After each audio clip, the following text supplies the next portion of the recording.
ਸਭ ਤੋਂ ਪਹਿਲਾਂ ਤਾਂ ਇਹ ਸੁਣਨ ਚ ਆਇਆ ਕਿ ਪ੍ਰਧਾਨ ਮੰਤਰੀ ਨਰਿੰਦਰ ਮੋਦੀ ਐਮਐਸਪੀ ਘਟਾਉਣ ਨੂੰ ਲੈ ਕੇ ਮੰਨ ਗਏ ਨੇ। ਕਹਿੰਦੇ ਨੇ ਕਿ ਹੱਲ ਕੱਢਣ ਲਈ ਤਿਆਰ ਆ। ਪ੍ਰਧਾਨ ਮੰਤਰੀ ਨਰਿੰਦਰ ਮੋਦੀ ਉਹ ਕਹਿੰਦੇ ਕਿ ਐਮਐਸਪੀ ਹੈ ਜਿਹੜਾ ਉਹ ਘੱਟੋ ਘੱਟ ਸਮਰਥਨ ਮੁੱਲ ਹੈ ਉਹ ਲਗਾਤਾਰ ਜਾਰੀ ਰਹੂਗਾ ਫਸਲਾਂ ਦਾ। ਐਮਐਸਪੀ ਤੋਂ ਬਿਨਾਂ ਅਸੀਂ ਕੋਈ ਜਿਹੜੀ ਫਸਲ ਹੈਗੀ ਹੈ ਭਾਰਤ ਦੇ ਵਿੱਚ ਉਹ ਨਹੀਂ ਖਰੀਦੀ ਜਾਏਗੀ ਕਿ ਸਾਡੀ ਸਰਕਾਰ ਘੱਟੋ ਘੱਟ ਸਮਰਥਨ ਮੁੱਲ ਦੇ ਉੱਤੇ ਹੀ ਫਸਲਾਂ ਦੀ ਖਰੀਦ ਕਰੇਗੀ। ਇਹ ਸਾਡੀ ਵਚਨਬੱਧਤਾ ਹੈ ਤੇ ਇਹ ਵੀ ਦਾਅਵਾ ਕੀਤਾ ਨਰਿੰਦਰ ਮੋਦੀ ਨੇ ਕਿ ਸਾਡੀ ਸਰਕਾਰ ਕਣਕ ਤੇ ਝੋਨੇ ਦੀ ਖਰੀਦ ਦੇ ਸਾਰੇ ਪੁਰਾਣੇ ਰਿਕਾਰਡ ਨੇ ਜਿਹੜੇ ਉਹ ਪਿੱਛੇ ਛੱਡ ਗਈ ਹੈ। ਪਰ ਜਿਹੜੀ ਸੱਚਾਈ ਹੈ ਨਾ ਸ਼ਹਿਰੀ, ਉਹ ਜਿਹੜੇ ਖੇਤੀ ਕਾਨੂੰਨ ਬਣੇ ਨੇ ਉਹਨਾਂ ਦਾ ਖਰੜਾ ਤੁਸੀਂ ਜਦੋਂ ਆਪਾਂ ਪੜ੍ਹਦੇ ਹਾਂ ਤੇ ਉਸ ਖਰੜੇ ਦੇ ਵਿੱਚ ਕਿਤੇ ਵੀ ਐਮਐਸਪੀ ਦਾ ਜ਼ਿਕਰ ਨਹੀਂ ਹੈਗਾ। ਤੁਸੀਂ ਇੱਕ ਦੇਸ਼ ਇੱਕ ਮੰਡੀ ਬਣਾਉਣਾ ਚਾਹੁੰਦੇ ਹੋ, ਬਣਾ ਦਿਓ, ਪਰ ਤੁਸੀਂ ਇੱਕ ਲਾਈਨ ਐਡ ਕਰ ਦਿਓ ਕਿ ਘੱਟੋ ਘੱਟ ਸਮਰਥਨ ਮੁੱਲ ਹਰ ਫਸਲ ਦਾ ਜਾਰੀ ਰਹੂਗਾ। ਕੋਈ ਵੀ ਮੰਤਰੀ ਮਿਨਿਸਟਰ ਜਿਹੜੇ ਹੁਣ ਬਜ਼ੁਰਗ ਨੇ ਉਹ ਉਦੋਂ ਤੱਕ ਨਹੀਂ ਰਹਿਣੇ, ਹਰ ਕਿਸੇ ਨੇ ਇਸ ਦੁਨੀਆ ਤੋਂ ਜਾਣਾ ਹੁੰਦਾ। 40 ਸਾਲ ਬਾਅਦ ਨਵੇਂ ਲੋਕ, ਨਵੀਆਂ ਸਰਕਾਰਾਂ। ਖਰੜੇ ਦੇ ਵਿੱਚ ਕਿਤੇ ਨਹੀਂ ਲਿਖਿਆ ਐਮਐਸਪੀ। ਕੌਣ ਦੇਊਗਾ ਉਦੋਂ ਕਿਸਾਨਾਂ ਨੂੰ ਐਮਐਸਪੀ? ਪ੍ਰਧਾਨ ਮੰਤਰੀ ਨਰਿੰਦਰ ਮੋਦੀ ਜਿਹੜੇ ਲਿਖਤੀ ਦਾਅਵੇ ਕਰ ਰਹੇ ਨੇ, ਉਹਨਾਂ ਦਾਅਵਿਆਂ ਦਾ ਕੀ ਆਧਾਰ ਹੈ? ਕਿਉਂ ਹੈਰਾਨੀ ਹੁੰਦੀ ਹੈ ਵੀ ਕਿਉਂ ਸਾਡੇ ਦੇਸ਼ ਦੇ ਜਿਹੜੇ ਲੀਡਰ ਨੇ ਉਹ ਝੂਠ ਬੋਲਣ ਲੱਗੇ ਨਹੀਂ ਸੋਚਦੇ। ਉਹਨਾਂ ਨੂੰ ਲੱਗਦਾ ਕਿ ਸਾਡਾ ਬਿਆਨ ਹੈ ਜਸਟ। ਕੀ ਪ੍ਰਧਾਨ ਮੰਤਰੀ ਨਰਿੰਦਰ ਮੋਦੀ ਅਜੇ ਵੀ ਸਿਰਫ ਸਟੇਜ ਤੇ ਇਦਾਂ ਦੀਆਂ ਗੱਲਾਂ ਕਰਕੇ ਟਾਈਮ ਟਪਾਈ ਜਾ ਰਹੇ ਨੇ? ਕੀ ਮਕਸਦ ਕੀ ਹੈ ਉਹਨਾਂ ਦਾ? ਕੀ ਚਾਹੁੰਦੇ ਨੇ? ਸਰਕਾਰ ਟਸ ਤੋਂ ਮਸਤਾ ਹੋ ਹੀ ਨਹੀਂ ਰਹੀ, ਕਿਸੇ ਵੀ ਲਹਿਜੇ ਤੋਂ ਨਹੀਂ ਲੱਗ ਰਿਹਾ ਕਿ ਸਰਕਾਰ ਹੈ ਜਿਹੜੀ ਉਹ ਕਿਸਾਨਾਂ ਦੀ ਗੱਲ ਮੰਨਣ ਨੂੰ ਤਿਆਰ ਹੈ। ਸਵਾਗਤ ਹੈ ਜੀ ਬ੍ਰੇਕ ਤੋਂ ਬਾਅਦ ਸਾਰੇ ਦਰਸ਼ਕਾਂ ਦਾ। ਸੋ ਬ੍ਰੇਕ ਤੋਂ ਬਾਅਦ ਅਸੀਂ ਪੰਜਾਬ ਦੀ ਗੱਲ ਕਰਨੀ ਹੈ। ਪੰਜਾਬ ਦੇ ਹਾਲਾਤ ਕੀ ਨੇ, ਕੀ ਚੱਲ ਰਿਹਾ ਉੱਥੇ, ਕੀ ਕੁਛ ਨਵਾਂ ਅਪਡੇਟ ਆਇਆ ਹੈ। ਹਰਸ਼ਰਨ ਕੌਰ ਜੀ ਸਾਡੇ ਨਾਲ ਜੁੜੇ ਹੋਏ ਨੇ ਚੰਡੀਗੜ੍ਹ ਤੋਂ। ਹਰਸ਼ਰਨ ਜੀ, ਸਵਾਗਤ ਹੈ ਜੀ ਚੈਨਲ ਪੰਜਾਬੀ ਤੇ। ਜੀ ਸਤਿ ਸ਼੍ਰੀ ਅਕਾਲ ਸ਼ੈਰੀ, ਤੇ ਸਤਿ ਸ਼੍ਰੀ ਅਕਾਲ ਸਾਰੇ ਦਰਸ਼ਕਾਂ ਨੂੰ, ਕੈਨੇਡਾ ਦੇ ਸਾਰੇ ਪੰਜਾਬੀਆਂ ਨੂੰ ਗੁੱਡ ਮਾਰਨਿੰਗ ਜੀ ਹਰਸ਼ਰਨ, ਪੰਜਾਬ ਦੀ ਅਸੀਂ ਇੱਥੇ ਗੱਲ ਕਰਨ ਜਾ ਰਹੇ ਹਾਂ। ਸਭ ਤੋਂ ਪਹਿਲਾਂ ਤਾਂ ਇਹ ਸੁਣਨ ਚ ਆਇਆ ਕਿ ਪ੍ਰਧਾਨ ਮੰਤਰੀ ਨਰਿੰਦਰ ਮੋਦੀ ਐਮਐਸਪੀ ਘਟਾਉਣ ਨੂੰ ਲੈ ਕੇ ਮੰਨ ਗਏ ਨੇ। ਕਹਿੰਦੇ ਨੇ ਕਿ ਹੱਲ ਕੱਢਣ ਲਈ ਤਿਆਰ ਆ। ਕਿੰਨੀ ਕੁ ਇਹ ਗੱਲ ਸਹੀ ਹੈ? ਬਿਲਕੁਲ ਸ਼ੈਰੀ, ਉਹਨਾਂ ਨੇ ਜੋ ਬਿਆਨ ਦਿੱਤਾ ਹੈ, ਅੱਜ ਇੱਕ ਪ੍ਰੋਗਰਾਮ ਦੇ ਵਿੱਚ ਸੰਬੋਧਨ ਕਰ ਰਹੇ ਸੀ ਪ੍ਰਧਾਨ ਮੰਤਰੀ ਨਰਿੰਦਰ ਮੋਦੀ। ਉਹ ਕਹਿੰਦੇ ਕਿ ਐਮਐਸਪੀ ਹੈ ਜਿਹੜਾ ਉਹ ਘੱਟੋ ਘੱਟ ਸਮਰਥਨ ਮੁੱਲ ਹੈ ਉਹ ਲਗਾਤਾਰ ਜਾਰੀ ਰਹੂਗਾ ਫਸਲਾਂ ਦਾ। ਐਮਐਸਪੀ ਤੋਂ ਬਿਨਾਂ ਅਸੀਂ ਕੋਈ ਜਿਹੜੀ ਫਸਲ ਹੈਗੀ ਹੈ ਭਾਰਤ ਦੇ ਵਿੱਚ ਉਹ ਨਹੀਂ ਖਰੀਦੀ ਜਾਏਗੀ। ਇਹ ਉਹਨਾਂ ਨੇ ਮਤਲਬ ਬਿਆਨ ਦਿੱਤਾ ਹੈਗਾ। ਸੰਯੁਕਤ ਰਾਸ਼ਟਰ ਦੇ ਖੁਰਾਕ ਤੇ ਖੇਤੀਬਾੜੀ ਸੰਗਠਨ ਦੇ 75 ਸਾਲ ਪੂਰੇ ਹੋਣ ਦੇ ਮੌਕੇ ਉਹ ਸੰਬੋਧਨ ਕਰ ਰਹੇ ਸੀ। ਉਹਨਾਂ ਨੇ ਕਿਹਾ ਕਿ ਖੇਤੀ ਕਾਨੂੰਨ ਜਿਹੜੇ ਨਵੇਂ ਅਸੀਂ ਲਿਆਂਦੇ ਹੈਗੇ ਨੇ ਉਹਨੂੰ ਲੈ ਕੇ ਬਹੁਤ ਸਾਰੀਆਂ ਉਲਝਣਾਂ ਨੇ, ਪਰ ਮੈਂ ਦੁਬਾਰਾ ਫਿਰ ਤੋਂ ਸਾਰਿਆਂ ਨੂੰ ਸਪਸ਼ਟ ਕਰ ਦੇਣਾ ਕਿ ਸਾਡੀ ਸਰਕਾਰ ਘੱਟੋ ਘੱਟ ਸਮਰਥਨ ਮੁੱਲ ਦੇ ਉੱਤੇ ਹੀ ਫਸਲਾਂ ਦੀ ਖਰੀਦ ਕਰੇਗੀ। ਇਹ ਸਾਡੀ ਵਚਨਬੱਧਤਾ ਹੈ। ਉਹਨਾਂ ਨੇ ਇਹ ਵੀ ਕਿਹਾ ਕਿ ਦੇਸ਼ ਦੀ ਖੁਰਾਕ ਸੁਰੱਖਿਆ ਦੇ ਲਈ ਐਮਐਸਪੀ ਦੇ ਉੱਤੇ ਅਨਾਜ ਦੀ ਖਰੀਦ ਹੈ ਜਿਹੜੀ ਉਹ ਦੇਸ਼ ਦੀ ਭੋਜਨ ਸੁਰੱਖਿਆ ਦੇ ਲਈ ਕਾਫੀ ਮਹੱਤਵਪੂਰਨ ਹੈ। ਤੇ ਇਹ ਵੀ ਦਾਅਵਾ ਕੀਤਾ ਨਰਿੰਦਰ ਮੋਦੀ ਨੇ ਕਿ ਸਾਡੀ ਸਰਕਾਰ ਕਣਕ ਤੇ ਝੋਨੇ ਦੀ ਖਰੀਦ ਦੇ ਸਾਰੇ ਪੁਰਾਣੇ ਰਿਕਾਰਡ ਨੇ ਜਿਹੜੇ ਉਹ ਪਿੱਛੇ ਛੱਡ ਗਈ ਹੈ ਤੇ ਖੇਤੀ ਸੁਧਾਰਾਂ ਦੇ ਨਾਲ ਹੀ ਕਿਸਾਨਾਂ ਦੀ ਆਮਦਨੀ ਹੈ ਜਿਹੜੀ ਉਹ ਵਧੇਗੀ। ਇਹ ਦਾਅਵਾ ਵੀ ਨਾਲ ਕੀਤਾ ਹੈ ਨਰਿੰਦਰ ਮੋਦੀ ਨੇ, ਯਾਨੀ ਕਿ ਬਾਰ-ਬਾਰ ਕੇਂਦਰ ਦੀ ਸਰਕਾਰ ਉਹੀ ਕਰ ਰਹੀ ਹੈ ਕਿ ਅਸੀਂ ਐਮਐਸਪੀ ਤੇ ਹੀ ਹਮੇਸ਼ਾ ਫਸਲ ਖਰੀਦਾਂਗੇ, ਐਮਐਸਪੀ ਕਦੇ ਖਤਮ ਨਹੀਂ ਹੋਊਗੀ। ਪਰ ਜਿਹੜੀ ਸੱਚਾਈ ਹੈ ਨਾ ਸ਼ਹਿਰੀ, ਉਹ ਜਿਹੜੇ ਖੇਤੀ ਕਾਨੂੰਨ ਬਣੇ ਨੇ ਉਹਨਾਂ ਦਾ ਖਰੜਾ ਤੁਸੀਂ ਜਦੋਂ ਆਪਾਂ ਪੜ੍ਹਦੇ ਹਾਂ ਤੇ ਉਸ ਖਰੜੇ ਦੇ ਵਿੱਚ ਕਿਤੇ ਵੀ ਐਮਐਸਪੀ ਦਾ ਜ਼ਿਕਰ ਨਹੀਂ ਹੈਗਾ। ਕਿਸਾਨ ਕਹਿੰਦੇ ਨੇ ਸਾਨੂੰ ਖੇਤੀ ਕਾਨੂੰਨਾਂ ਤੋਂ ਕੋਈ ਸਮੱਸਿਆ ਨਹੀਂ ਹੈ। ਤੁਸੀਂ ਕਹਿੰਦੇ ਹੋ ਕਿ ਸਾਡੇ ਭਲੇ ਦੇ ਲਈ ਨੇ, ਠੀਕ ਹੈ, ਸਾਨੂੰ ਕੋਈ ਦਿੱਕਤ ਨਹੀਂ ਹੈ। ਤੁਸੀਂ ਇੱਕ ਦੇਸ਼ ਇੱਕ ਮੰਡੀ ਬਣਾਉਣਾ ਚਾਹੁੰਦੇ ਹੋ, ਬਣਾ ਦਿਓ, ਪਰ ਤੁਸੀਂ ਇੱਕ ਲਾਈਨ ਐਡ ਕਰ ਦਿਓ ਕਿ ਘੱਟੋ ਘੱਟ ਸਮਰਥਨ ਮੁੱਲ ਹਰ ਫਸਲ ਦਾ ਜਾਰੀ ਰਹੂਗਾ। ਉਹ ਕੇਂਦਰ ਸਰਕਾਰ ਲਿਖ ਨਹੀਂ ਰਹੀ। ਹੁਣ ਜ਼ੁਬਾਨੀ ਕਲਾਮੀ ਕਿਵੇਂ ਯਕੀਨ ਕੀਤਾ ਜਾ ਸਕਦਾ? ਬਿਲਕੁਲ। ਦੂਜੇ ਤੀਜੇ ਦਿਨ ਨਰਿੰਦਰ ਮੋਦੀ ਕਹਿ ਦਿੰਦੇ ਨੇ, ਦੂਜੇ ਤੀਜੇ ਦਿਨ ਨਰਿੰਦਰ ਸਿੰਘ ਤੋਮਰ ਨੇ ਜਿਹੜੇ ਖੇਤੀਬਾੜੀ ਮੰਤਰੀ ਉਹ ਕਹਿ ਦਿੰਦੇ ਨੇ। ਪਰ ਮੰਨ ਲਓ ਹੁਣ ਇਹਨਾਂ ਨੇ ਅੱਜ ਕਾਨੂੰਨ ਬਣਾਤੇ, ਕਿਸਾਨ ਕੀ ਜ਼ੁਬਾਨੀ ਬਿਆਨ ਦੇ ਉੱਤੇ, ਦਾਅਵੇ ਦੇ ਉੱਤੇ ਗੱਲ ਮੰਨ ਕੇ ਬਹਿ ਜਾਣ? ਅੱਜ ਤੋਂ 5 ਸਾਲ ਬਾਅਦ ਹੀ ਤੁਸੀਂ ਦੇਖ ਲਓ, 5 ਸਾਲ ਬਾਅਦ ਪਤਾ ਨਹੀਂ ਕਿਹਦੀ ਸਰਕਾਰ ਆਉਣੀ ਹੈ ਕੇਂਦਰ ਦੇ ਵਿੱਚ। 5 ਸਾਲ ਬਾਅਦ ਮੰਨ ਲਓ 10 ਸਾਲ ਦੀ ਗੱਲ ਕਰ ਲਓ ਤੁਸੀਂ, 20 ਸਾਲ, 30 ਸਾਲ, 40 ਸਾਲ ਅੱਗੇ ਚਲੇ ਜਾਓ, ਇਹੀ ਕਾਨੂੰਨ ਜੇ ਲਾਗੂ ਰਹਿੰਦੇ ਨੇ ਉਦੋਂ ਨੂੰ ਇਹ ਜਿਹੜੇ ਕੋਈ ਵੀ ਮੰਤਰੀ ਮਿਨਿਸਟਰ ਜਿਹੜੇ ਹੁਣ ਬਜ਼ੁਰਗ ਨੇ ਉਹ ਉਦੋਂ ਤੱਕ ਨਹੀਂ ਰਹਿਣੇ, ਹਰ ਕਿਸੇ ਨੇ ਇਸ ਦੁਨੀਆ ਤੋਂ ਜਾਣਾ ਹੁੰਦਾ। 40 ਸਾਲ ਬਾਅਦ ਨਵੇਂ ਲੋਕ, ਨਵੀਆਂ ਸਰਕਾਰਾਂ। ਖਰੜੇ ਦੇ ਵਿੱਚ ਕਿਤੇ ਨਹੀਂ ਲਿਖਿਆ ਐਮਐਸਪੀ। ਕੌਣ ਦੇਊਗਾ ਉਦੋਂ ਕਿਸਾਨਾਂ ਨੂੰ ਐਮਐਸਪੀ? ਸੋ ਇਹ ਲਿਖਣ ਦੇ ਵਿੱਚ ਕੀ ਦਿੱਕਤ ਹੈ ਇਹ ਸਮਝ ਨਹੀਂ ਆ ਰਹੀ। ਹੁਣ ਪ੍ਰਧਾਨ ਮੰਤਰੀ ਨਰਿੰਦਰ ਮੋਦੀ ਜਿਹੜੇ ਲਿਖਤੀ ਦਾਅਵੇ ਕਰ ਰਹੇ ਨੇ, ਉਹਨਾਂ ਦਾਅਵਿਆਂ ਦਾ ਕੀ ਆਧਾਰ ਹੈ? ਕਿਉਂ ਹੈਰਾਨੀ ਹੁੰਦੀ ਹੈ ਵੀ ਕਿਉਂ ਸਾਡੇ ਦੇਸ਼ ਦੇ ਜਿਹੜੇ ਲੀਡਰ ਨੇ ਉਹ ਝੂਠ ਬੋਲਣ ਲੱਗੇ ਨਹੀਂ ਸੋਚਦੇ। ਉਹਨਾਂ ਨੂੰ ਲੱਗਦਾ ਕਿ ਸਾਡਾ ਬਿਆਨ ਹੈ ਜਸਟ। ਇੱਕ ਹੁੰਦਾ ਨਾ ਕਿ ਬੰਦੇ ਦੀ ਜ਼ੁਬਾਨ ਬਿਲਕੁਲ ਹੁੰਦੀ ਹੈ, ਜੋ ਜੀ। ਕਹਿਤਾ ਉਹ ਤੁਸੀਂ ਕਰਨਾ। ਹਾਂ ਇਹੋ ਜਿਹਾ ਤਾਂ ਕੋਈ ਸੁਭਾਅ ਹੀ ਨਹੀਂ ਇੱਥੇ ਕਿਸੇ ਜੀ, ਦਾ। ਪਰ ਜੋ ਅਜਿਹੇ ਮੂੰਹ ਆਇਆ, ਪਰ ਜੋ ਇੱਕ ਮਨ ਕਰਦਾ ਜੀ ਉਹ ਬੋਲ ਬਿਲਕੁਲ ਦਿੰਦੇ ਨੇ। ਹਰਸ਼ਰ, ਇੱਕ ਤਾਂ ਹਾਲਾਤ ਜਿਹੜੇ ਬਣੇ ਹੋਏ ਨੇ ਇਸ ਵੇਲੇ, ਤਾਂ ਨਰਿੰਦਰ ਮੋਦੀ ਨੂੰ ਹਾਲਾਤਾਂ ਨੂੰ ਧਿਆਨ ਦੇਣਾ ਚਾਹੀਦਾ। ਉਹਨਾਂ ਨੂੰ ਪਤਾ ਕਿ ਕਿਸਾਨ ਕਿੰਨੇ ਰੋਸ ਦੇ ਵਿੱਚ ਨੇ, ਲਗਾਤਾਰ ਜਿਹੜਾ ਅੰਦੋਲਨ ਚੱਲ ਰਿਹਾ, ਲਗਾਤਾਰ ਧਰਨੇ ਚੱਲ ਰਹੇ ਨੇ ਔਰ ਰੇਲਵੇ ਟਰੈਕ ਰੋਕੇ ਹੋਏ ਨੇ। ਕੀ ਪ੍ਰਧਾਨ ਮੰਤਰੀ ਨਰਿੰਦਰ ਹੂੰ। ਮੋਦੀ ਅਜੇ ਵੀ ਸਿਰਫ ਸਟੇਜ ਤੇ ਇਦਾਂ ਦੀਆਂ ਗੱਲਾਂ ਕਰਕੇ ਟਾਈਮ ਟਪਾਈ ਜਾ ਰਹੇ ਨੇ? ਕੀ ਮਕਸਦ ਕੀ ਹੈ ਉਹਨਾਂ ਦਾ, ਕੀ ਚਾਹੁੰਦੇ ਨੇ? ਬਿਲਕੁਲ ਸ਼ਹਿਰੀ ਮਕਸਦ ਇਹੀ ਹੈ ਕਿ ਕਿਵੇਂ ਨਾ ਕਿਵੇਂ ਜਿਹੜੇ ਕਿਸਾਨ ਹੈਗੇ ਨੇ, ਖੇਤੀ ਕਾਨੂੰਨ ਜਿਹੜੇ ਅਸੀਂ ਪਾਸ ਕੀਤੇ ਨੇ ਉਹਨਾਂ ਨੂੰ ਮੰਨ ਜਾਣ, ਚੁੱਪਚਾਪ ਕਰਕੇ ਘਰਾਂ ਨੂੰ ਬਹਿ ਜਾਣ। ਜਿਹੜੇ ਅਸੀਂ ਖੇਤੀ ਕਾਨੂੰਨ ਲਾਗੂ ਕੀਤੇ ਨੇ, ਪਾਸ ਕੀਤੇ ਨੇ, ਉਹ ਲਾਗੂ ਹੋ ਜਾਣ। ਖੇਤੀ ਹੂੰ ਕਾਨੂੰਨ ਬਣ ਗਏ ਨੇ, ਹਲੇ ਲਾਗੂ ਹੋਣੇ ਬਾਕੀ ਨੇ ਪੂਰੇ ਭਾਰਤ ਦੇ ਵਿੱਚ। ਸੋ ਇਹੀ ਮਨਸ਼ਾ ਹੈ ਸਰਕਾਰ ਦੀ, ਕਿਉਂਕਿ ਸਰਕਾਰ ਟਸ ਤੋਂ ਮਸ ਤਾਂ ਹੋ ਹੀ ਨਹੀਂ ਰਹੀ। ਹੂੰ ਕਿਸੇ ਵੀ ਲਹਿਜੇ ਤੋਂ ਨਹੀਂ ਲੱਗ ਰਿਹਾ ਕਿ ਸਰਕਾਰ ਹੈ ਜਿਹੜੀ ਉਹ ਕਿਸਾਨਾਂ ਦੀ ਗੱਲ ਮੰਨਣ ਨੂੰ ਤਿਆਰ ਹੈ। ਇੱਕ ਪਾਸੇ ਉਹ ਕਹਿੰਦੇ ਨੇ ਕਿ ਆ ਜਾਓ ਦਿੱਲੀ, ਤੁਹਾਡੇ ਨਾਲ ਗੱਲ ਕਰਦੇ ਆ, ਫਿਰ ਦਿੱਲੀ ਕਿਸਾਨ ਕਹਿੰਦੇ ਨੇ ਕਿ ਸਾਡੀ ਬੇਇੱਜ਼ਤੀ ਕੀਤੀ ਸਾਨੂੰ ਬੁਲਾ ਹੂੰ ਕੇ। ਦੂਸਰੇ ਪਾਸੇ ਹੁਣ ਵੀ ਉਹਨਾਂ ਦੇ ਜਿਹੜੇ ਮੰਤਰੀ ਨੇ ਉਹ ਲਗਾਤਾਰ 20 ਅਕਤੂਬਰ ਤੱਕ ਇੱਥੇ ਪ੍ਰਚਾਰ ਕਰ ਰਹੇ ਨੇ ਆਪਣਾ, ਹੂੰ ਵਰਚੁਅਲ ਮੀਟਿੰਗਸ ਦੇ ਰਾਹੀਂ ਕਹਿ ਰਹੇ ਨੇ ਕਿ ਅਸੀਂ ਕਿਸਾਨਾਂ ਨੂੰ ਸਮਝਾ ਰਹੇ ਹਾਂ। ਹੁਣ ਕਿਸਾਨ ਸਮਝਣ ਲਈ ਕੋਈ ਉੱਥੇ ਜਾਂਦਾ ਨਹੀਂ, ਪਤਾ ਨਹੀਂ ਕਿਹੜੇ ਕਿਸਾਨਾਂ ਨੂੰ ਸਮਝਾ ਰਹੇ ਨੇ, ਹੂੰ ਕਿਉਂ ਇੰਨੀਆਂ ਫਾਰਮੈਲਿਟੀਜ਼ ਕੀਤੀਆਂ ਜਾ ਰਹੀਆਂ ਨੇ, ਇੱਥੇ ਸਮਝਣ ਨੂੰ ਕੋਈ ਤਿਆਰ ਨਹੀਂ। ਬੀਜੇਪੀ ਲੀਡਰਾਂ ਦਾ ਘਿਰਾਓ ਹੋ ਰਿਹਾ ਹੈ ਜੀ ਤੇ ਫਿਰ ਵੀ ਕੇਂਦਰ ਸਰਕਾਰ ਨੂੰ ਪਤਾ ਹੈ ਕਿ ਇਹ ਜਿਹੜਾ ਸੰਘਰਸ਼ ਹੈ, ਜਿਵੇਂ ਹੁੰਦਾ ਨਾ ਹਰ ਸੰਘਰਸ਼ ਦਾ ਸੁਭਾਅ ਹੁੰਦਾ ਕਿ ਸੰਘਰਸ਼ ਹੂੰ ਪੀਕ ਤੇ ਜਾਂਦਾ ਹੈ, ਨਾ ਮੰਨੋ ਉਹਨਾਂ ਤੇ ਤਾਨਾਸ਼ਾਹੀ ਵਰਤੋ, ਲੋਕ ਮਰ ਜਾਣਗੇ, ਉਹਨਾਂ ਨੂੰ ਮਾਰ ਹੂੰ ਦਿੱਤਾ ਜਾਊਗਾ, ਫਿਰ ਐਂਡ ਤੇ ਆ ਕੇ ਉਹ ਸੰਘਰਸ਼ ਮਲੀਆ ਮੇਟ ਕਰ ਦਿੱਤਾ ਜਾਊਗਾ। ਇਹ ਹੂੰ ਤਾਨਾਸ਼ਾਹੀ ਦੀ ਜਿਹੜੀ ਤਾਨਾਸ਼ਾਹਾਂ ਨਿਸ਼ਾਨੀ ਦਾ ਹੈ। ਸੁਭਾਅ ਹੁੰਦਾ ਹੈ। ਹੂੰ ਇਸੇ ਜੀ ਤਰ੍ਹਾਂ ਹੀ ਮੋਦੀ ਸਰਕਾਰ ਨੇ ਸ਼ਾਇਦ ਠਾਣੀ ਹੋਈ ਹੈ ਕਿ ਅਸੀਂ ਮਨਾ ਤਾਂ ਲੈਣਾ ਹੀ ਹੈ। ਜੇ ਪਿਆਰ ਨਾਲ ਨਹੀਂ ਮੰਨਦੇ ਤੇ ਫਿਰ ਸਾਡੇ ਕੋਲ ਦੂਸਰਾ ਤਰੀਕਾ ਤਾਂ ਹੈ, ਕਿਉਂਕਿ ਸਰਕਾਰ ਹੈ, ਹੂੰ ਗ੍ਰਹਿ ਮੰਤਰਾਲੇ ਦੇ ਹੱਥ ਵਿੱਚ ਬੜਾ ਕੁਝ ਹੁੰਦਾ ਹੂੰ ਹੈ। ਤੇ ਜੇ ਸ਼ਹਿਰੀ ਐਮਐਸਪੀ ਦੀ ਜਿਹੜੀ ਪ੍ਰਧਾਨ ਮੰਤਰੀ ਨੇ ਅੱਜ ਗੱਲ ਕੀਤੀ ਹੈ ਕਿ ਐਮਐਸਪੀ ਜਾਰੀ ਰਹੇਗੀ, ਐਮਐਸਪੀ ਕਦੇ ਵੀ ਖਤਮ ਨਹੀਂ ਹੋਏਗੀ, ਅਸੀਂ ਇਹ ਹੂੰ ਦਾਅਵਾ ਕਰਦੇ ਹਾਂ। ਤੇ ਪੰਜਾਬ ਦੇ ਵਿੱਚ ਬਾਸਮਤੀ ਯਾਨੀ ਕਿ ਝੋਨਾ ਹੈਗਾ ਜਿਹੜਾ, ਉਹ ਬਹੁਤ ਹੀ ਘੱਟ ਰੇਟ ਤੇ ਵਿਕ ਰਿਹਾ ਹੈ। ਉਹ ਵੀ ਹੂੰ ਐਮਐਸਪੀ ਤੇ ਵਿਕ ਨਹੀਂ ਰਿਹਾ ਹੈਗਾ। ਐਮਐਸਪੀ ਜਿੰਨੀ ਤੈਅ ਕੀਤੀ ਹੈ ਉਦੋਂ ਘੱਟ 1000 ਰੁਪਇਆ ਘੱਟ, ਸੋਚ ਸਕਦੇ ਹੋ ਤੁਸੀਂ, 1000 ਰੁਪਇਆ ਘੱਟ, ਘੱਟੋ ਘੱਟ ਸਮਰਥਨ ਮੁੱਲ ਤੋਂ ਖਰੀਦਿਆ ਜਾ ਰਿਹਾ ਹੈ ਝੋਨਾ ਜਿਹੜਾ ਹੈਗਾ। ਝੋਨੇ ਹੂੰ ਦੀ ਇੱਕ ਜਿਹੜੀ ਇੱਕ ਕਿਸਮ ਹੈਗੀ ਹੈ 1509 ਕਹਿੰਦੇ ਨੇ, ਉਹ 1000 ਰੁਪਇਆ ਪ੍ਰਤੀ ਕੁਇੰਟਲ ਘੱਟ ਰੇਟ ਤੇ ਵਿਕ ਰਹੀ ਹੈ। ਤੇ ਜਿਹੜੀ ਹੂੰ ਬਾਸਮਤੀ 1121 ਹੈ, ਉਹ 1509 ਦੀ ਆਮਦ ਵਧੇਰੇ ਹੋਣ ਕਰਕੇ ਉਹਦੀ ਬੋਲੀ ਦੇ ਵਿੱਚ ਦਿੱਕਤ ਆ ਰਹੀ ਹੈ। ਮੰਡੀਆਂ ਦੇ ਵਿੱਚ ਕਿਸਾਨਾਂ ਦੀ ਹੂੰ ਲੁੱਟ ਹੈ ਜਿਹੜੀ ਸ਼ਰੇਆਮ ਹੋਣੀ ਸ਼ੁਰੂ ਹੋ ਗਈ ਹੈ। ਪ੍ਰਾਈਵੇਟ ਜਿਹੜੇ ਵਪਾਰੀ ਹੈਗੇ ਨੇ ਉਹ ਹੁਣ ਵੀ ਮਤਲਬ ਪੰਜਾਬ ਦੀਆਂ ਮੰਡੀਆਂ ਦੇ ਵਿੱਚ ਹਲ ਹਲ ਕਰਦੇ ਤੁਰੇ ਫਿਰਦੇ ਨੇ ਤੇ ਹੂੰ ਉਹ ਕਿਸਾਨਾਂ ਦੀ ਜਿਹੜੀ ਫਸਲ ਹੈਗੀ ਹੈ ਉਹ ਖਰੀਦ ਰਹੇ ਨੇ। ਹਾਲੇ ਵੀ ਐਮਐਸਪੀ ਦਾ ਕੋਈ ਵੀ ਇੱਥੇ ਮਤਲਬ ਹਲੇ ਤਾਂ ਕਾਨੂੰਨ ਲਾਗੂ ਨਹੀਂ ਨਾ ਹੋਏ। ਹੁਣ ਤੱਕ ਤਾਂ ਹੂੰ ਐਮਐਸਪੀ ਤੇ ਹੀ ਖਰੀਦਿਆ ਜਾਣਾ ਚਾਹੀਦਾ ਸੀ ਤੇ ਹੁਣ ਵੀ ਘਟ ਗਿਆ ਤੇ ਪੂਰੇ ਦੇਸ਼ ਦੇ ਵਿੱਚ 10% ਮਸਾਂ ਹੀ ਜਿਹੜੀ ਫਸਲ ਹੈਗੀ ਹੈ ਐਮਐਸਪੀ ਤੇ ਖਰੀਦੀ ਜਾਂਦੀ ਹੈ। ਸੋ ਪ੍ਰਧਾਨ ਮੰਤਰੀ ਦੇ ਇਹਨਾਂ ਦਾਅਵਿਆਂ ਦਾ, ਚਾਹੇ ਕੇਂਦਰੀ ਖੇਤੀਬਾੜੀ ਮੰਤਰੀ ਕਹੀ ਜਾਣ ਜਾਂ ਪ੍ਰਧਾਨ ਮੰਤਰੀ ਕਹੀ ਜਾਣ, ਜਿੰਨਾ ਚਿਰ ਉਹ ਲਿਖਦੇ ਨਹੀਂ ਨਾ ਖਰੜੇ ਦੇ ਵਿੱਚ, ਜੀ ਉਹਨਾਂ ਚਿਰ ਇਹ ਗੱਲਾਂ ਸਿਰਫ ਧੋਖਾ ਨੇ। ਇਹ ਕਿਸਾਨ ਹੂੰ ਹੁਣ ਸਮਝ ਗਏ ਨੇ ਤੇ ਜੀ ਹੁਣ ਕੋਈ ਵੀ ਹਾਲਾਤ ਨੇ ਜਿਹੜੇ ਉਹ ਬਣ ਸਕਦੇ ਨੇ ਪੰਜਾਬ ਦੇ ਵਿੱਚ।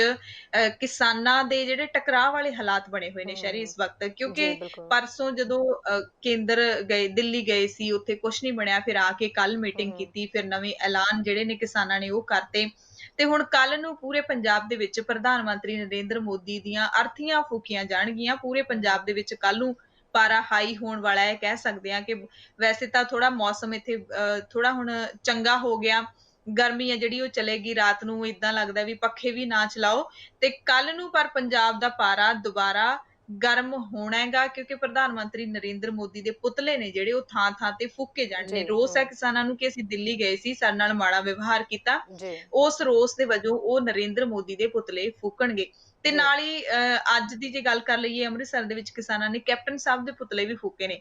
ਪ੍ਰਧਾਨ ਹੂੰ ਮੰਤਰੀ ਨਰਿੰਦਰ ਮੋਦੀ ਤੇ ਸਾਡੇ ਸੂਬੇ ਦੇ ਜਿਹੜੇ ਮੁੱਖ ਮੰਤਰੀ ਕੈਪਟਨ ਅਮਰਿੰਦਰ ਸਿੰਘ, ਜੀ ਉਹਨਾਂ ਦੇ ਵੀ ਪੁਤਲੇ ਫੂਕੇ ਨੇ। ਕਿਸਾਨਾਂ ਦਾ ਹਰਸ਼ਰਨ ਕਹਿਣਾ ਕਿ ਜੀ ਹਰਸ਼ਰਨ ਕੇਂਦਰ ਹੋਵੇ। ਕੈਪਟਨ ਅਮਰਿੰਦਰ ਜੀ। ਸਿੰਘ ਜੀ, ਕੈਪਟਨ ਅਮਰਿੰਦਰ ਸਿੰਘ ਦੀ ਇੱਥੇ ਗੱਲ ਕਰ ਲੈਂਦੇ ਹਾਂ। ਕੈਪਟਨ ਅਮਰਿੰਦਰ ਸਿੰਘ ਜਿਹੜੇ ਨੇ ਉਹ ਧਰਨਿਆਂ 'ਚ ਕਹਿੰਦੇ ਨੇ ਢਿੱਲ ਦੇਵੋ। ਉਹ ਕਿਹੜੇ ਬਿਹਾਫ ਤੇ ਧਰਨਿਆਂ 'ਚ ਢਿੱਲ ਮੰਗ ਰਹੇ ਨੇ? ਜੀ ਬਿਲਕੁਲ ਉਹ ਕਹਿੰਦੇ ਨੇ ਕਿ ਰੇਲਵੇ ਟਰੈਕ ਨੇ ਜਿਹੜੇ ਉਹ ਤੁਸੀਂ ਖਾਲੀ ਕਰ ਦਿਓ। ਕੱਲ ਹੂੰ ਕੈਪਟਨ ਸਾਹਿਬ ਲਾਈਵ ਹੋਏ ਨੇ 1 ਮਹੀਨੇ ਬਾਅਦ, ਜਿਵੇਂ ਪਹਿਲਾਂ ਹਰ ਹਫਤੇ ਲਾਈਵ ਹੁੰਦੇ ਸੀ ਆਸਕ ਲਾਈਵ ਕੈਪਟਨ ਦੇ ਵਿੱਚ, ਤੇ ਕਰੋਨਾ ਨੂੰ ਲੈ ਕੇ ਲੋਕਾਂ ਦੇ ਸਵਾਲ ਆਉਂਦੇ ਸੀ ਤੇ ਵਿੱਚੋਂ ਸਾਨੂੰ ਵੀ ਲੱਗਣ ਲੱਗ ਗਿਆ ਸੀ ਵੀ ਸ਼ਾਇਦ ਕੈਪਟਨ ਸਾਹਿਬ ਭੁੱਲ ਗਏ ਨੇ ਲਾਈਵ ਹੋਣਾ, ਪਰ ਉਹ ਜੀ ਕੱਲ ਫੇਰ ਲਾਈਵ ਜੁੜੇ ਨੇ ਹੂੰ 1 ਮਹੀਨੇ ਬਾਅਦ, ਤੇ ਉਹਨਾਂ ਨੇ ਸਭ ਤੋਂ ਪਹਿਲਾਂ ਗੱਲ ਕਿਸਾਨਾਂ ਦੀ ਹੋਈ ਕੀਤੀ ਹੈ। ਕਿਸਾਨਾਂ ਦੀ ਗੱਲ ਕਰਦੇ ਹੋਏ ਉਹਨਾਂ ਨੇ ਕੇਂਦਰ ਨੇ ਜੋ ਵਤੀਰਾ ਅਪਣਾਇਆ ਉਹ ਵੀ ਉਹਨਾਂ ਨੇ ਮਤਲਬ ਉਹਦੀ ਵੀ ਨਿਖੇਧੀ ਕੀਤੀ ਕਿ ਗਲਤ ਕੀਤਾ ਸਾਡੇ ਪੰਜਾਬ ਦੇ ਕਿਸਾਨਾਂ ਨਾਲ, ਉਹ ਉਹਨਾਂ ਕਿਸਾਨਾਂ ਦਾ ਨਹੀਂ ਸਾਡਾ ਸਾਰਿਆਂ ਦਾ ਅਪਮਾਨ ਹੈ ਜੋ ਦਿੱਲੀ ਨੇ ਕੀਤਾ। ਫਿਰ ਹੂੰ ਉਹਨਾਂ ਨੇ ਪਹਿਲੀ ਅਪੀਲ ਜਿਹੜੀ ਇਹੀ ਕੀਤੀ ਕਿਸਾਨਾਂ ਨੂੰ ਕਿ ਤੁਸੀਂ ਰੇਲਵੇ ਟਰੈਕ ਖਾਲੀ ਕਰ ਦਿਓ, ਤੁਸੀਂ ਸੰਘਰਸ਼ ਜਾਰੀ ਰੱਖੋ, ਮੈਂ ਤੁਹਾਨੂੰ ਰੋਕਦਾ ਨਹੀਂ, ਪਰ ਸਿਰਫ ਰੇਲਵੇ ਟਰੈਕ ਤੁਸੀਂ ਖਾਲੀ ਕਰ ਦਿਓ, ਨਹੀਂ ਤਾਂ ਸੂਬੇ ਦੇ ਵਿੱਚ ਕੋਲੇ ਦੀ ਕਮੀ ਹੈ ਜਿਹੜੀ ਉਹ ਆ ਸਕਦੀ ਹੈ। ਇਹ ਕੈਪਟਨ ਸਾਹਿਬ ਨੇ ਕਿਹਾ ਹੈਗਾ। ਹੂੰ ਕਿਸਾਨਾਂ ਨੂੰ ਕੋਈ ਸਖਤੀ ਦੇ ਨਾਲ ਨਹੀਂ ਉਹਨਾਂ ਨੇ ਕਿਹਾ, ਪੂਰੀ ਕਿਸਾਨਾਂ ਦੇ ਨਾਲ ਇਕਜੁੱਟਤਾ ਪ੍ਰਗਟਾਈ ਹੈ, ਹਮਦਰਦੀ ਦਿਖਾਈ ਹੈ, ਨਾਲ ਹਮਾਇਤ ਹੈ ਜਿਹੜੀ ਉਹ ਸ਼ੋਅ ਕੀਤੀ ਹੈ ਉਹਨਾਂ ਨੇ ਆਪਦਾ ਜੀ ਜੋ ਲਾਈਵ ਕੀਤਾ ਉਹਦੇ ਵਿੱਚ। ਹੂੰ ਪਰ ਨਾਲ ਹੀ ਇਹੀ ਅਪੀਲ ਕੀਤੀ ਹੈ ਵੀ ਤੁਸੀਂ ਰੇਲਵੇ ਟਰੈਕ ਖਾਲੀ ਕਰ ਦਿਓ, ਪਰ ਕਿਸਾਨਾਂ ਨੇ ਸਾਫ਼ ਕਰ ਦਿੱਤਾ ਕਿ ਉਹ ਰੇਲਵੇ ਟਰੈਕ ਖਾਲੀ ਨਹੀਂ ਕਰਨਗੇ। ਜੀ ਇੱਕ ਇਸੇ ਲਈ ਰਾਜਾ ਜਥੇਬੰਦੀ ਹੈ ਵੜਿੰਗ ਦਾ ਵੀ ਕਿਸਾਨਾਂ ਦੀ ਵਿਰੋਧ ਕੀਤਾ ਗਿਆ ਭਾਰਤੀ। ਹਰਸ਼ਰਨ, ਰਾਜਾ ਵੜਿੰਗ ਨੂੰ ਵੀ ਕਾਲੀਆਂ ਝੰਡੀਆਂ ਦਿਖਾਈਆਂ।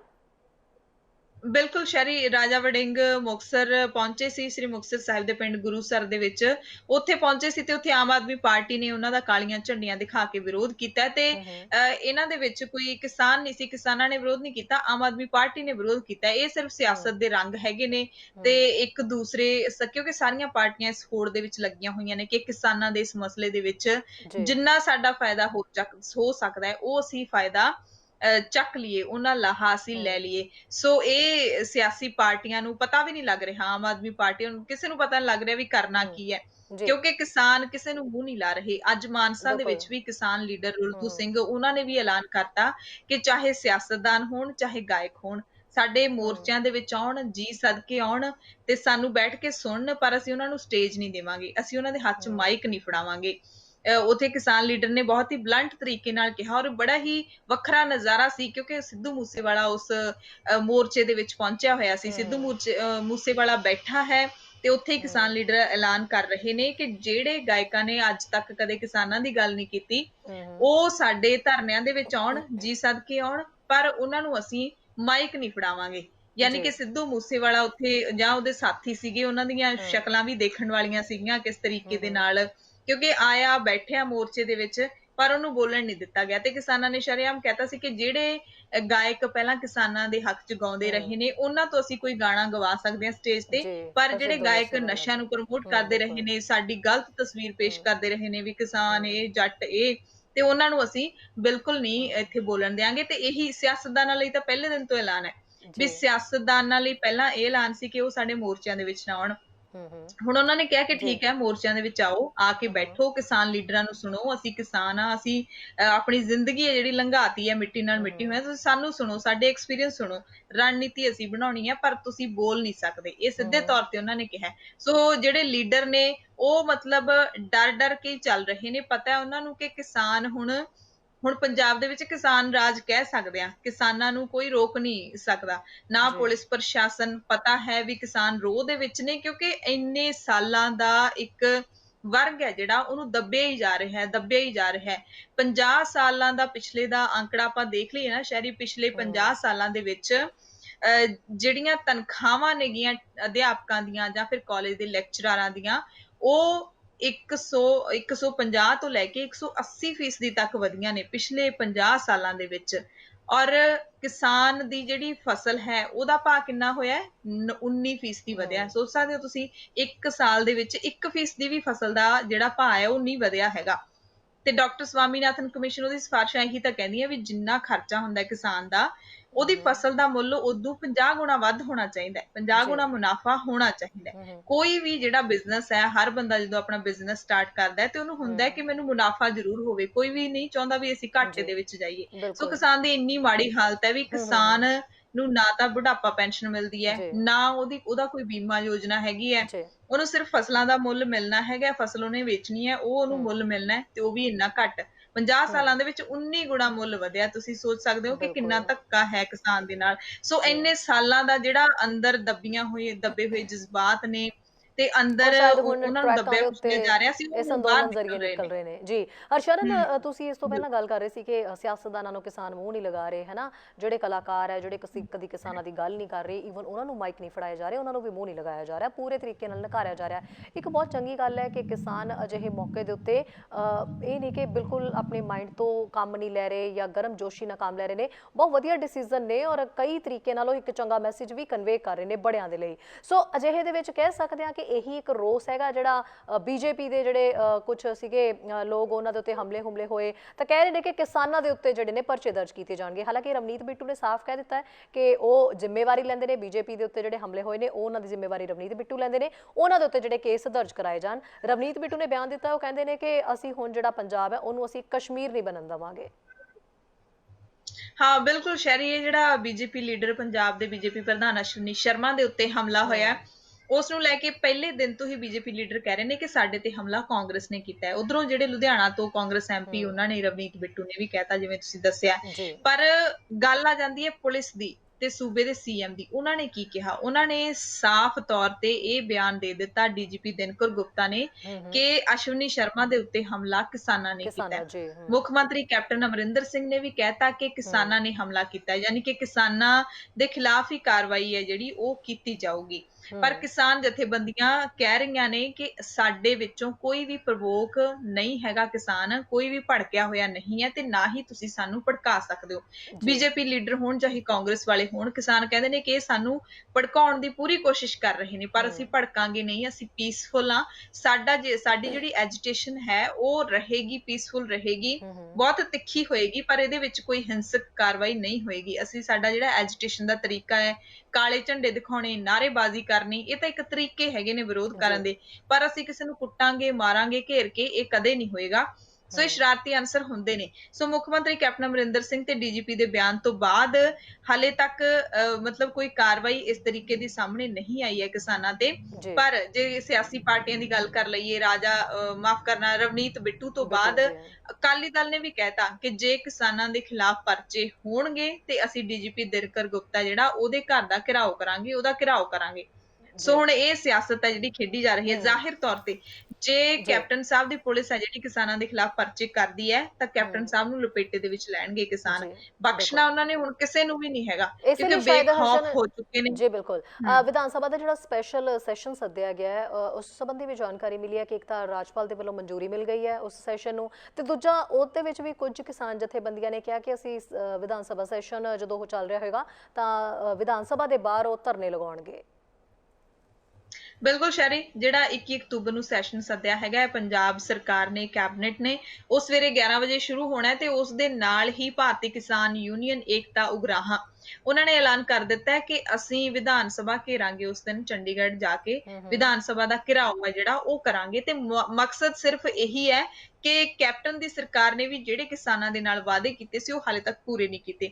ਜਦੋਂ ਕੈਪਟਨ ਸਾਹਿਬ ਦੀ ਸਰਕਾਰ ਆਉਣੀ ਸੀਗੀ, ਵਿਧਾਨ ਸਭਾ ਦੇ ਲਈ ਚੋਣ ਪ੍ਰਚਾਰ ਹੋ ਰਿਹਾ ਸੀ 2017 ਦੀਆਂ ਹੂੰ ਚੋਣਾਂ ਦੇ ਲਈ, ਉਦੋਂ ਉਹਨਾਂ ਨੇ ਵਾਅਦਾ, ਇੱਕ ਬਹੁਤ ਵੱਡਾ ਵਾਅਦਾ ਕੀਤਾ ਕਿ ਪੰਜਾਬ ਦੇ ਕਿਸਾਨਾਂ ਦਾ ਇੱਕੋ ਇੱਕ ਰੁਪਈਏ ਦਾ ਕਰਜ਼ਾ ਜਿਹੜਾ ਉਹ ਮਾਫ ਕੀਤਾ ਜਾਊਗਾ, ਪਰ ਹਾਲੇ ਤੱਕ ਉਹ ਨਹੀਂ ਹੋਇਆ। ਜੀ ਕੈਪਟਨ ਸਾਹਿਬ ਦੀ ਸਰਕਾਰ ਦਾ ਹੁਣ 1.5 ਕੁ ਸਾਲ ਰਹਿ ਗਿਆ, 2022 ਦੇ ਵਿੱਚ ਇਲੈਕਸ਼ਨ ਹੋਣੀ ਹੈ। ਹੂੰ ਸੋ ਉਹ ਮਤਲਬ ਜਿਹੜੀਆਂ ਕੈਪਟਨ ਸਾਹਿਬ ਨੇ ਵਾਅਦੇ ਕੀਤੇ ਸੀ, ਜਾਂ ਕਹਿ ਲਈਏ ਕਿ ਕਾਂਗਰਸ ਸਰਕਾਰਾਂ ਨੇ ਵਾਅਦੇ ਕੀਤੇ ਸੀ, ਉਹ ਨਹੀਂ ਹੂੰ ਪੂਰ ਚੜੇ।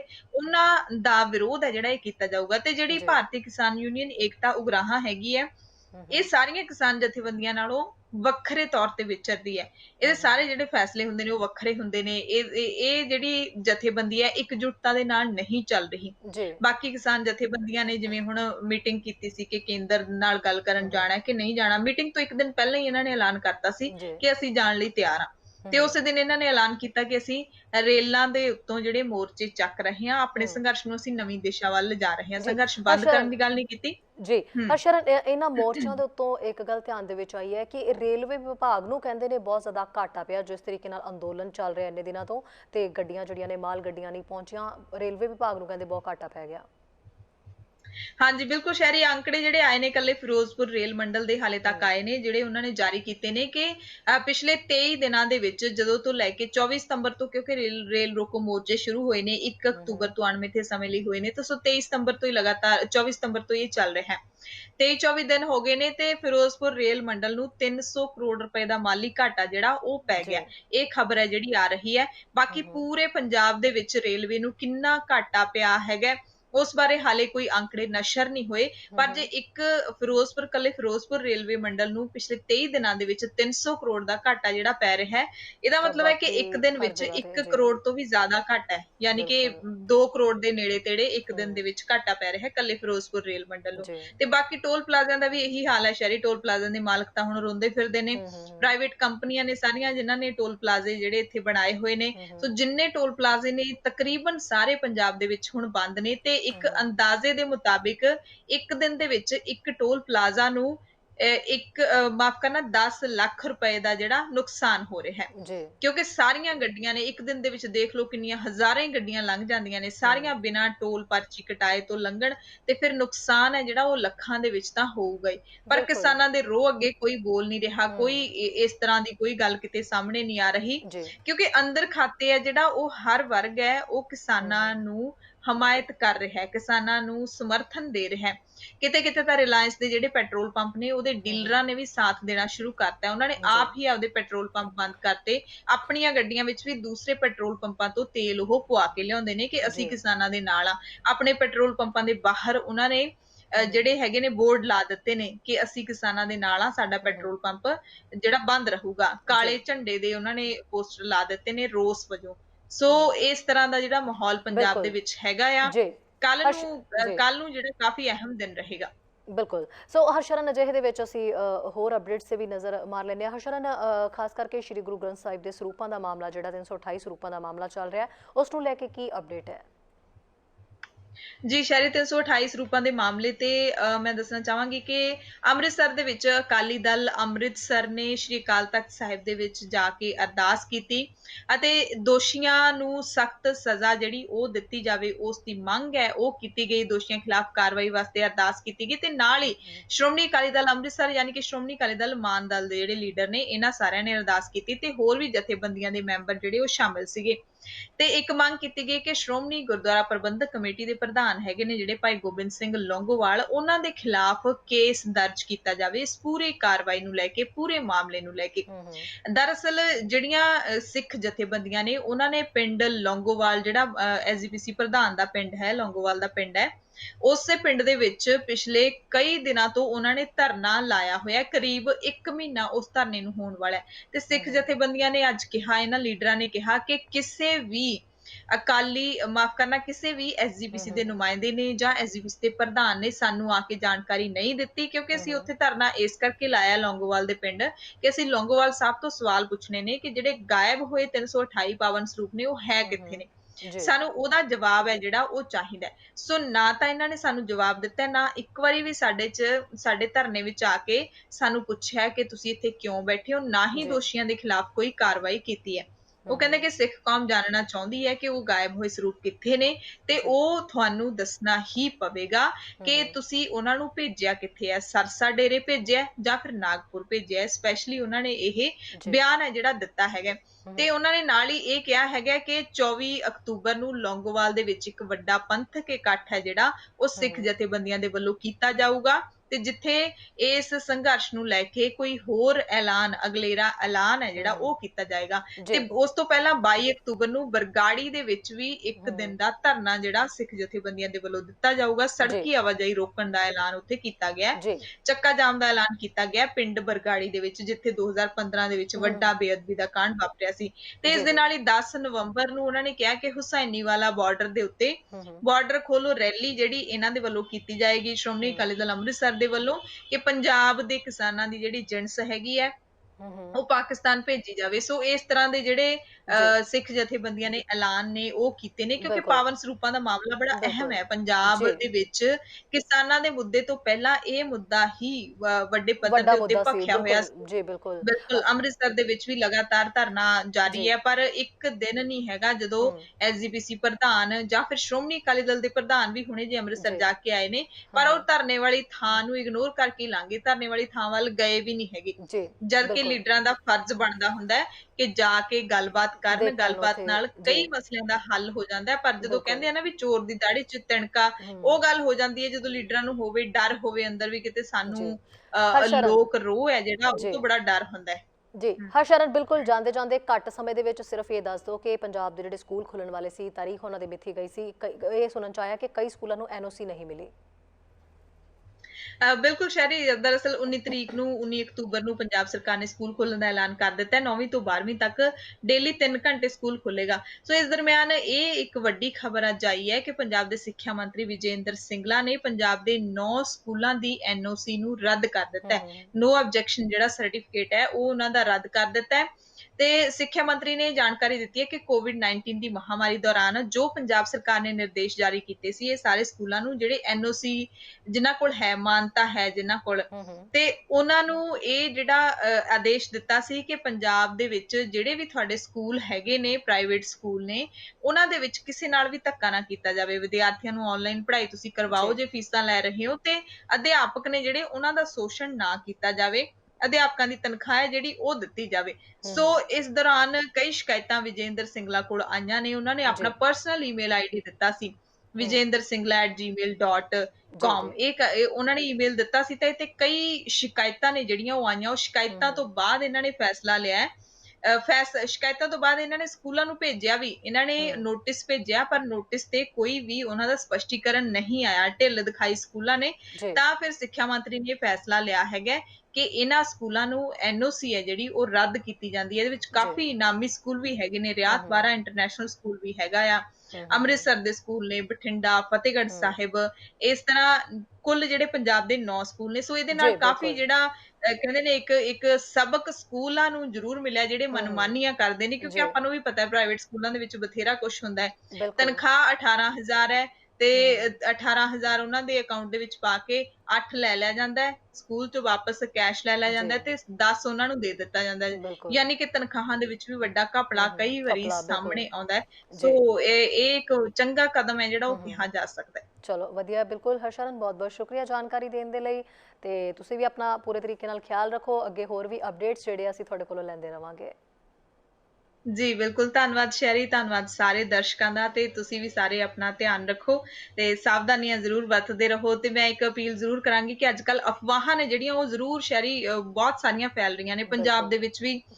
ਈਵਨ ਵੱਡੇ ਵੱਡੇ ਜ਼ਿੰਮੇਵਾਰ ਚੈਨਲ ਨੇ ਜਿਹੜੇ ਉਹ ਬਿਨਾਂ ਸੋਚੇ ਸਮਝੇ ਕਈ ਵਾਰੀ ਖਬਰਾਂ ਚਲਾ ਦਿੰਦੇ ਨੇ। ਜੀ ਤੇ ਸੋਸ਼ਲ ਮੀਡੀਆ ਦੇ ਉੱਤੇ ਵੀ ਜਿਵੇਂ ਕਿਸਾਨੀ ਸੰਘਰਸ਼ ਨੂੰ ਲੈ ਕੇ ਵੀ ਬੜੀਆਂ ਅਫਵਾਹਾਂ ਅੱਜ ਕੱਲ ਫੈਲ ਜੀ ਰਹੀਆਂ ਨੇ। ਸੋ ਸਾਰੇ ਅਫਵਾਹਾਂ ਤੋਂ ਜ਼ਰੂਰ ਸੁਚੇਤ ਰਹੋ ਤੇ ਸਾਰੇ ਆਪਣਾ ਧਿਆਨ ਰੱਖੋ। ਜੀ बिल्कुल ਤੁਹਾਨੂੰ ਸਾਰਿਆਂ ਨੂੰ, ਤੁਹਾਡਾ ਦਿਨ ਚੜ੍ਹਨ ਵਾਲਾ, ਸਾਡੇ ਤਾਂ ਰਾਤ ਹੋਣ ਵਾਲੀ ਹੈ। ਸੋ ਸਾਰਿਆਂ ਨੂੰ ਸ਼ੁਭ ਦਿਨ। ਜੀ ਬਿਲकुल ਹਰਸ਼ਰਨ ਬਹੁਤ ਬਹੁਤ ਸ਼ੁਕਰੀਆ ਸੋ ਪੰਜਾਬ ਤੋਂ ਅਪਡੇਟ ਸਾਨੂੰ ਮਿਲ ਚੁੱਕੇ ਨੇ ਭਾਰਤ ਦੇ ਵਿੱਚ ਕੀ ਚੱਲ ਰਿਹਾ ਅਪਡੇਟਸ ਮਿਲ ਚੁੱਕੇ ਨੇ ਫਿਲਹਾਲ ਉੱਥੇ ਰਾਤ ਦਾ ਸਮਾਂ ਹੋ ਚੁੱਕਿਆ ਹੈ ਕੱਲ ਦਾ ਦਿਨ ਮੰਨਿਆ ਜਾ ਰਿਹਾ ਕਾਫੀ ਅਹਿਮ ਰਹੇਗਾ ਕੀ ਕੁਝ ਖਾਸ ਹੋਏਗਾ ਤੁਹਾਡੇ ਰੂਬਰੂ ਜ਼ਰੂਰ ਹੋਵਾਂਗੇ ਜਾਣਕਾਰੀ ਜ਼ਰੂਰ ਦਵਾਂਗੇ ਫਿਲਹਾਲ ਦੇ ਲਈ ਮੈਨੂੰ ਵੀ ਹੁਣ ਇਜਾਜ਼ਤ ਦਿਓ ਸਤਿ ਸ਼੍ਰੀ ਅਕਾਲ ਤੁਸੀਂ ਹੈਰਾਨ ਤੇ ਜ਼ਰੂਰ ਹੋ ਰਹੇ ਹੋ ਕਿ ਇੱਕ ਬੰਦਾ ਪੈਂਟ ਕਮੀਜ਼ ਪਾ ਕੇ ਟਰੈਕਟਰ ਚਲਾ ਰਿਹਾ ਹੈ ਖੇਤੀ ਕਰ ਰਿਹਾ ਹੈ ਸਾਡਾ ਹਰ ਇੱਕ ਪ੍ਰੋਗਰਾਮ ਵੇਖਣ ਤੇ ਸਾਡੇ ਨਾਲ ਜੁੜਨ ਲਈ ਸਬਸਕ੍ਰਾਈਬ ਕਰੋ ਚੈਨਲ ਪੰਜਾਬੀ ਤੇ ਨੋਟੀਫਿਕੇਸ਼ਨ ਲਈ ਬੈਲ ਆਈਕਨ ਵਾਲੇ ਬਟਨ ਤੇ ਕਲਿੱਕ ਕਰੋ।